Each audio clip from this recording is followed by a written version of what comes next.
La préservation de cette nature, de la biodiversité, des écosystèmes et de la nécessité d'un moment donné considérer que nous sommes partie prenante de ces écosystèmes et que quelque part ce thème du printemps des poètes, donc la poésie volcanique, nous remet à notre place en nous parlant justement de ce qui peut être, de ce que peut provoquer une catastrophe naturelle, en l'occurrence une éruption volcanique, et combien nous sommes tout petits, nous, face aux forces de la nature.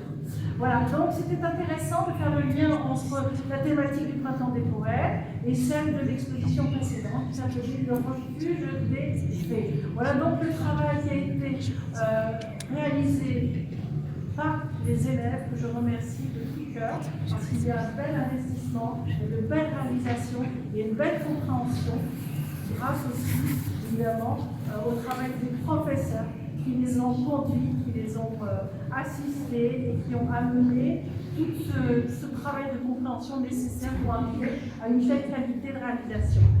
Donc je vais remercier bien sûr les professeurs. Alors je vais commencer par le lycée de Vence, donc les professeurs d'art plastique, Sophie Lehorter, Johanna Braun, que l'on voit là-bas, le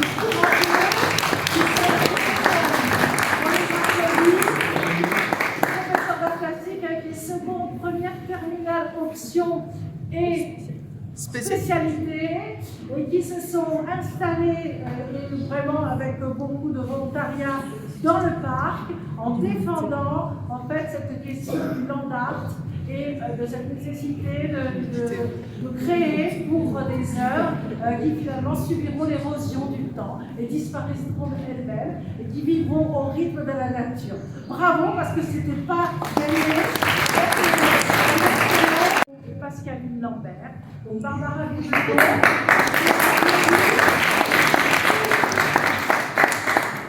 duo extraordinaire qui nous présente en fait ces œuvres qui sont très intéressantes parce qu'elles se sont saisies de la dimension interactive qui était celle de l'exposition du musée, donc le refuge des fées, à travers quelques heures. Elles se sont servies de la dimension mécanique et pour parler de l'œuvre d'art et sa participation. C'est très intéressant, du point de vue des réalisations, il y a vraiment une vraie technicité. Bravo à Pascaline, parce qu'en fait, donc Pascaline... On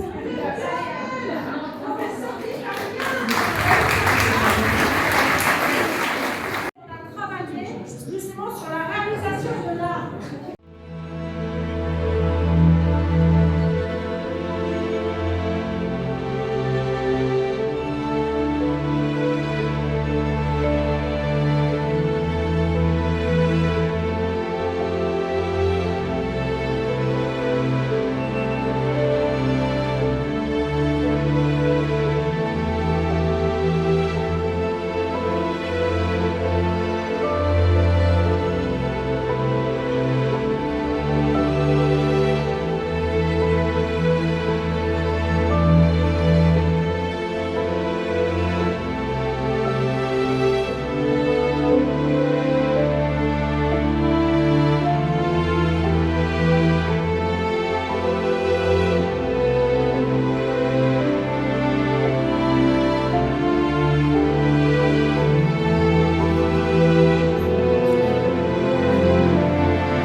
C'est rare d'avoir des domaines.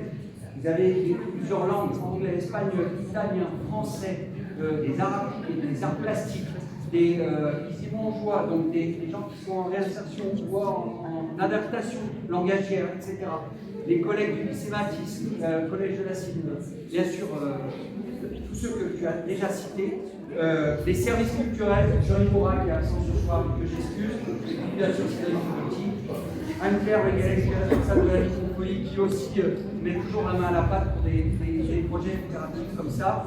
Donc c'est un axe de mandat, qui est honoré encore une fois aujourd'hui, puisqu'on voulait une ouverture au public la plus large possible et arrêter de mettre là, en haut, comme ça, sur un piédestal des initiés.